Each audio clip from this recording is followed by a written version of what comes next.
Bismillahirrahmanirrahim. Assalamualaikum warahmatullahi wabarakatuh. Apa kabar anak-anak semua? Mudah-mudahan kalian selalu dalam keadaan sehat, walafiat, tetap semangat belajar. Oke. Nah, sebelum memulai, saya ucapkan terima kasih kepada rekan-rekan guru yang sudah menyediakan laptop, proyektor untuk anak-anak kelas 3. Oke anak-anak, sebelum kita mulai seperti biasa, kita berdoa dulu. Bismillahirrahmanirrahim. Allahumma inni astaudi'uka ma'alamtanihi fardudhu ilayya inda hajati ilaihi wala tungsinihi ya rabbal alamin. Subhanaka la ilma lana illa ma'alamtana innaka antal alimul hakim. Rabbi zidni ilma warzuqni fahma amin ya rabbal alamin. Anak-anak semuanya, hari ini kita akan belajar di bab 9 tentang materinya surat Al-Lahab. Monggo silahkan anak-anak dibuka bukunya ya. Sudah dibuka kan? Sudah dipersiapkan? Oke. Jadi surat Al-Lahab. Surat Al-Lahab ini termasuk dalam surat yang ke-111. Termasuk ke dalam golongan Makiyah karena diturunkan di Mekah. Kalau Madaniyah itu di Madinah, kalau Makiyah di Mekah. Nah, surat Al-Lahab ini ya terdiri dari 5 ayat. Ya. Coba nanti kalian harus hafal ya, harus menghafalkan. Bismillahirrahmanirrahim. Tabbat yada abi lahabi wa tab ma aghna anhu maluhu wa ma kasab. Sayasla naran dzatal lahabi wa imra'atuh hammalatal hatab fi jidha hablum min masad. Itu ada artinya ya. Binasalah kedua tangan Abu Lahab dan benar-benar binasa dia. Tidaklah berguna baginya hartanya dan apa yang dia usahakan. Kelak dia akan masuk ke dalam api yang bergejolak, api neraka. Dan begitu pula istrinya, pembawa kayu bakar atau penyebar fitnah. Di lehernya ada tali dari sabut yang dipintal. Jadi, surat ini menekankan pentingnya memahami konsekuensi dari permusuhan terhadap kebenaran dan memperkenalkan sosok Abu Lahab dalam konteks sejarah.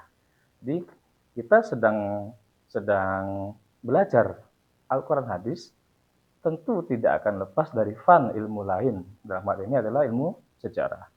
Kalau Al-Quran jelas, selain kita mempelajari tajwid dan sebagainya, nah ada juga kisos, kosos. Kosos atau kisah-kisah dalam Al-Quran. Beda ya, kalau kisos itu hukuman, dalam fikih hukuman. Ini kosos, kisah-kisah dalam Al-Quran. Termasuk ini, surat Al-Lahab, yang menceritakan tentang Abu Lahab. Surat Al-Lahab menegaskan kutukan bagi Abu Lahab. Nah, pesan ini menunjukkan konsekuensi dari sikap permusuhan, seperti yang tadi Pak jelaskan. Permusuhan terhadap siapa? Terhadap Nabi Muhammad SAW. Dan pentingnya menghadapi kebenaran dengan hati yang ikhlas. Kita tahu yang namanya kebenaran itu kadang tidak diakui, tidak mau mengakui, apalagi jika kebenaran itu bertentangan dengan kepentingan pribadi kita. Nah, inilah yang dirasakan oleh Abu Lahab. Karena apa? Nabi Muhammad sebagai sosok yang sangat terpuji, dicintai banyak orang, otomatis sebagai seorang tokoh di kampungnya, di negaranya mungkin, dia merasa tersaingi. Jamaahnya takut berkurang, gitu kan? Santrinya jadi hilang. Nah, itu juga sama, takut tersaingi. Kemudian kita lanjut ke berikutnya, ke makna ayat. Jadi kalau ayat pertama tadi itu tentang Abu Lahab yang yang apa? Binasa, celaka. Ayat kedua dan ayat ketiga ini menegaskan bahwa harta kekayaan yang dimiliki Abu Lahab tidak akan memberikan manfaat baginya. Penolakan terhadap kebenaran akan berujung pada kerugian yang abadi sesuai dengan konteks surat. Nah, bahkan bukan cuma harta dunia yang tidak berguna, di akhirat pun sudah disediakan siksa neraka. Nah, ini konsekuensi untuk Abu Lahab yang memusuhi Nabi Muhammad SAW. Berikutnya, anak, api neraka yang menggulung bergejolak. Apakah panas? Jelas, panas sekali. Coba anak-anak, kalau lihat apa? Lihat api, kita mendekat, hangat. Dekat lagi, tambah panas. Semakin dekat, panas, terbakar. Dan ini api neraka, itu api yang berlipat-lipat, ribuan kali lipat panasnya. Api dunia saja, kita tidak sanggup. Apalagi api neraka. Misal oke lah, ya sudah, kalau memang api neraka, kita tidak bisa bayangkan panasnya, sudah api yang ada di dunia saja. Apakah anak-anak mau dibakar dengan api dunia? Tak mau kan? Api dunia saja panasnya begitu. Apalagi api neraka. Dan selama-lamanya. Na'udzubillah. Kemudian, selain Abu Lahab, dalam ayat berikutnya, wa mra'atuhu hammalatal hatab fi jidiha hablum min masad. Istri Abu Lahab yang disebut sebagai pembawa kayu bakar melambangkan juga konsekuensi dari penolakan terhadap kebenaran. Dalam konteks surat, dia menjadi simbol penghinaan dan siksa di neraka. Diibaratkan kayu bakar karena memang fitnah itu bisa merusak kebenaran, membakar kebenaran. Meski pada akhirnya fitnah dan hasud tidak akan mengalahkan kebenaran. Jadi dari ayat ini jangan suka menghasut, jangan suka membuat fitnah. Untuk sementara ketika menghasut atau memfitnah, mungkin seakan-akan berhasil. Oke, berhasil. Tapi pada akhirnya kebenaran pasti akan muncul dan fitnah kita pasti akan terbantahkan dengan sendirinya. Sudah memfitnah, kemudian dicela, ya kan? Karena ketahuan, udah begitu di akhirat juga disediakan api neraka. Jadi anak-anak jangan suka menghasut, jangan suka memfitnah. Hukumannya di sini berat nih. Hukumannya Abu Lahab apa? Istrinya Abu Lahab. Disebutkan fi jidiha hablum min masad. Tali dari sabut. Ayat ini menggambarkan siksa dan penghinaan yang akan diterima Abu Lahab dan istrinya. Tali dari sabut melambangkan beban dan kehinaan akibat permusuhan terhadap kebenaran. Tali sabut ya. Seperti apa? Dikalung kayu sabut yang berat dan neraka itu panas. Itu gambaran siksa. Gambaran siksa yang disebutkan dalam Al-Quran maupun hadis yang anak-anak semua pernah dengarkan itu cuma gambaran yang sedikit. Pada kenyataannya nanti di akhirat itu sangat berat. Mudah-mudahan kita semua jangan sampai merasakannya ya. Amin. Nah, selanjutnya anak-anak, ketika kita berbicara Abu Lahab, seperti yang Pak Mahfud bilang tadi, siapa sih sebenarnya Abu Lahab itu? Nah, Abu Lahab itu sebenarnya bukan orang lain, masih keluarga Kanjeng Nabi. Dia itu pamannya Kanjeng Nabi Muhammad SAW. Yang nama aslinya itu Abdul Uzza bin Abdul Muthalib. Nah, ayahnya Kanjeng Nabi itu kan Abdullah. Nah, itu saudaranya ada yang bernama Abdul Uzza yang disebut sebagai Abu Lahab. Nah, Abu Lahab ini dikatakan Abu Lahab karena wajahnya merah. Kalau sedang marah-marah itu merah. Jadi wajah merah itu ada yang menggambarkan kebaikan, atau manis, seperti halnya siapa? Humairah, gitu kan? Nah, itu artinya wajahnya berseri-seri. Tapi kalau Abu Lahab, ini merahnya merah membara. Jadi kalau emosi, dia sukanya sampai wajahnya merah. Nah, menariknya anak-anak semua, Abu Lahab ini dulu sebenarnya tidak memusuhi Nabi. Tidak. Layaknya seorang paman, dia bergembira dengan kelahiran keponakannya, keponakan laki-laki ya. Bahkan saking bahagianya memerdekakan budaknya.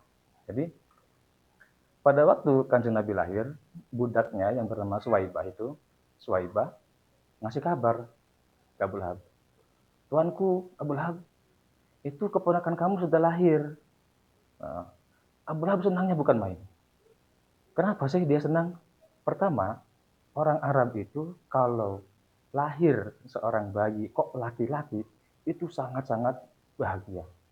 Karena Arab jahiliyah kalau ada orang kok melahirkan bayinya perempuan itu kecewa. Karena seorang perempuan dianggap aib. Seperti halnya kisah bahkan sahabat Umar bin Khattab pun sebelum Islam pernah mengubur anak perempuan itu. Itu tradisi Arab yang buruk. Nah, makanya Abu Lahab senang. Saking senangnya, hanya sekedar dikasih tahu sama budaknya, dimerdekakan. Oke, sekarang kamu merdeka. Terima kasih sudah dikabari. Saking senangnya Abu Lahab. Wah, tapi kemudian ketika sudah besar Nabi Muhammad, sudah punya pengaruh dan seterusnya, Abu Lahab merasa tersaingi. Gengsi, kesombongannya muncul, dan sebagainya.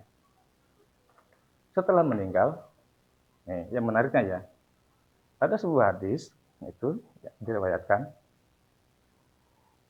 Annal Abbas, qala, lama mata Abu Lahabin, ra'aituhu fi manami, ba'da haulin fi syarri halin, faqala, ma lakitu ba'dakum rohatan, illa annal azaba yukhaffafu anni kulla yawmisnaini. Qala, wa dzalika anna Nabi sallallahu alaihi wasallam wulida yaumal isnaini wa kanat Suwaibatu basyarat Abu Lahabin bi maulidihi fa'atokaha. Artinya bahwa Ibnu Abbas berkata, ketika Abu Lahab mati, setahun kemudian aku, kata Ibnu Abbas, ya, melihatnya dalam mimpiku dalam kondisi yang sangat buruk. Nah, dia berkata, aku setelah meninggalkan kalian tidak pernah merasakan jeda istirahat dari siksa. Kata Abu Lahab di dalam mimpinya Ibnu Abbas. Disiksa terus. Melainkan azab diringankan setiap hari Senin. Loh, kok bisa? Nah, gitu kan? Abu Lahab menjelaskan, itu karena saat Nabi Muhammad SAW dilahirkan pada hari Senin, waktu itu diberi kabar oleh Suwaibah atas kelahirannya, maka Abu Lahab membebaskan Suwaibah. Sebagai seorang paman, ketika bayi laki-laki lahir, dia senang bahagia. Walaupun setelah dewasa, memusuhi, sampai meninggalnya, bahkan sampai dinas Al-Quran, ternyata mendapatkan keringanan siksa setiap hari Senin, hari dilahirkannya Kanjeng Nabi Muhammad SAW. Dari sini kita bisa melihat, bisa merasakan, dan bisa mengambil pesan moral dari surat Al-Lahab ini. Yang pertama, harta dunia tidak akan menyelamatkan akhirat kita tanpa keimanan dan ketakwaan. Kalau punya harta, gunakan harta untuk kebaikan, jangan lupa sedekah, jangan lupa zakat, dan seterusnya. Nomor 2, hindari sifat hasud, iri dengki, karena itu hanya akan membakar diri sendiri. Bukan orang lain, tapi diri kita sendiri yang akan terbakar di neraka ketika kita suka hasud, suka iri, suka fitnah. Dihindari. Yang ketiga, anak-anak, hati itu mudah terbolak-balik, sehingga bisa mempengaruhi sifat dan watak seorang. Seperti halnya Abu Lahab. Dulu sama keponakannya Nabi Muhammad sayang sekali. cinta. Tapi begitu sudah dewasa, karena egois, kepentingan pribadinya malah memusuhi. Nah, maka yang keempat, jagalah iman dan takwa dengan selalu mengingat Allah dan Rasul-Nya serta tidak terikat urusan yang sifatnya hanya duniawi. Dunia itu kita boleh mencari sebanyak-banyaknya. Orang Islam wajib kaya ya. Anak-anak semua, kalian wajib kaya. Tapi kalau sudah kaya, jangan kita terlena oleh kekayaan sehingga melepaskan diri dari urusan akhirat. Nah, itu nanti sia-sia semua dunianya. Yang kelima, cintai Rasulullah Nabi Muhammad SAW dengan membuktikan diri mengikuti teladan dari Nabi Muhammad dalam setiap tindakan kita. Ya, itu sebagai bentuk kita mengamalkan sunnah yang kita baca dari hadis-hadis Nabi. Yang keenam, jika seorang Abu Lahab saja yang musyrik, yang kafir, kok bisa mendapat keringanan siksa hanya karena pernah cinta, pernah bahagia atas kelahiran kanjeng Nabi. Masa kita tidak bisa mendapat yang lebih nikmat, kan begitu. Jadi kita beruntung sebagai umatnya kanjeng Nabi Muhammad Sallallahu Alaihi Wasallam. Insya Allah kita pasti akan disayangi oleh Nabi. Catatannya kita harus menjaga rasa cinta kita kepada kanjeng Nabi Muhammad Sallallahu Alaihi Wasallam. Kalau ada sunnah-sunnah, dijalankan sunnahnya, itu sebagai bukti cinta kita kepada kanjeng Nabi Muhammad Sallallahu Alaihi Wasallam. Nah, anak semuanya cukup sekian dulu dari Pak Mahfud. Nanti jangan lupa untuk dihafalkan suratnya ya. Nah, nanti kita ketemu. Demikian, Pak Mahfud undur diri.